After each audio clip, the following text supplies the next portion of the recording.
Welcome to our video on the 10 best Clint Eastwood Western movies, from the good to the bad to the not so ugly. First up at number 10, Two Mules for Sister Sarah, 1970. Boasting a soundtrack by Ennio Morricone, Clint plays a wandering ex-soldier referred to only as Hogan, who rescues a nun, played by Shirley MacLaine, from being violated by three bandits. It's apparent right from the start of the film, spoiler alert, that MacLaine's character is not actually a real nun. Who knew? Clint shoots the three bad guys dead, so par for the course on that one. Then it kind of slows down until the final 20 minutes. It's obvious Clint is still trying to get into his stride as a genuine big screen Hollywood cowboy after the success of the Outlaw trilogy.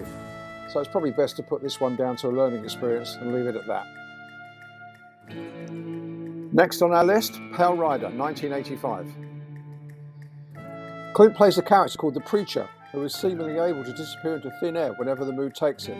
It's almost a, now you see him, now you don't, now he's back, and oh, he's just shot me, kind of thing.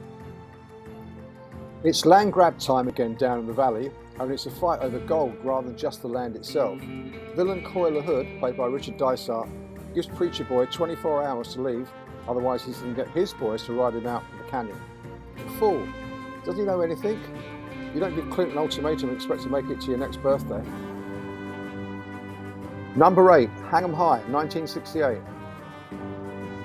Seeing as Clint once expressed his admiration for the Oxbow incident, a 1940s western dealing with the lynching of three innocent men accused of rustling, it should come as no surprise that the film opens with the lynching of Mr. Eastwood himself for rustling and murder, here playing innocent rancher Jed Cooper.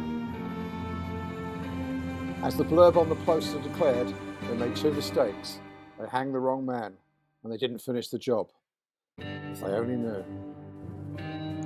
Joe Kidd, 1972.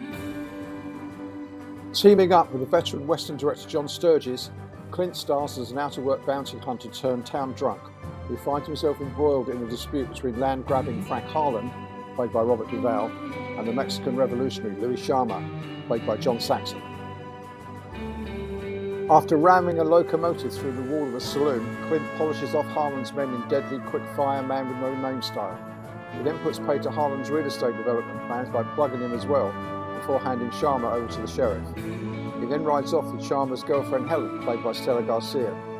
As the saying goes, now that's what I'm talking about. Number 6, High Plains Drifter, 1973. Clint Eastwood finally got to direct himself in a western, and the result is, well, it's interesting to say the least. Within a few minutes of riding into the town of Largo, he offs three gunmen, then for reasons too complicated to go into here, gets the residents to literally paint the town red. Naturally, Clint wipes out the bad guys, because that's what Clint does. In the final scene, he rides past a cemetery containing a couple of graves dedicated to Sergio Leone and Don Siegel, which is a nice touch. Paul Brinegar, who played Wishbone in Rawhide, is also along for the ride. That's the great thing about Clint, he never forgets his friends. For a few dollars more, 1965. Hot on the heels of A Fistful of Dollars, Eastwood returns as the man with no name, although he's called Monco this time, not Joe. He's joined by Lee Van Cleef as pipe-smoking bounty hunter Colonel Douglas Mortimer, a role that finally propelled him into much-deserved popularity and late career stardom. The real star of the film, however, is Gian Maria Volonté as outlaw leader El Indio. The scene in which he forces a man to listen whilst his wife and young child are murdered to the accompaniment of a stolen timepiece is genuinely chilling to watch. Number 4, A Fistful of Dollars, 1964. Cinema audiences were stunned at the time to see that nice Rowdy Yates turning up as an unshaven, cheroot-puffing, monosyllabic psychopath with no name, who shoots first and doesn't even bother asking questions afterwards. The film brought overnight fame to both director Sergio Leone and composer Ennio Morricone. It also turned Clint Eastwood into an international star, showing he was a worthy successor to the likes of Wayne, Randolph Scott and James Stewart when it came to the western. The only difference between them and Eastwood, of course, is that he spoke less and shot more people. Into the top 3 with Unforgiven, 1992. If Unforgiven is Clint Eastwood's acting and directorial swan song to the western, then he's going out with a real masterpiece.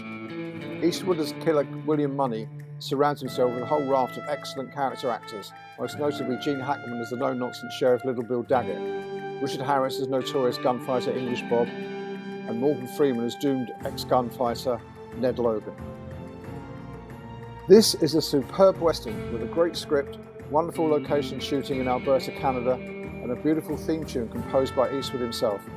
He also won a Best Director Academy Award, whilst Hackman picked up an Oscar for Best Supporting Actor. In at number 2, The Good, the Bad and the Ugly, 1966. Without doubt the best of the westerns directed by Sergio Leone, this final entry in the Dollar trilogy is also blessed with the greatest soundtrack Ennio Morricone ever wrote, bar none.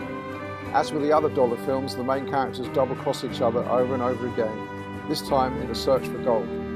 Eastwood is joined by Lee Van Cleef as bounty hunter Angel, and Eli Wallach delivers a shamefully scene-stealing performance as Bandit Tuco. It could be argued the film is an update of The Treasure of the Sierra Madre, only somewhat more violent in the retelling. As Quentin Tarantino maintains, The Good, the Bad and the Ugly is cinematically perfect. We couldn't have put it better ourselves.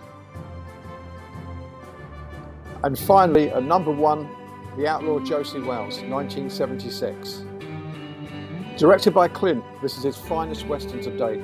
He plays a character the complete opposite of the man with no name. He's a farmer, he's a family man, he loves, he loses, he cries, and before you know it, he reverts to type, killing, maiming, spitting tobacco juice on the nearest dog. You name it, he does it. There's a great performance from Chief Dan George as Lone Watty, a lecherous Cherokee Indian, who nearly steals the whole film from right under everybody's nose.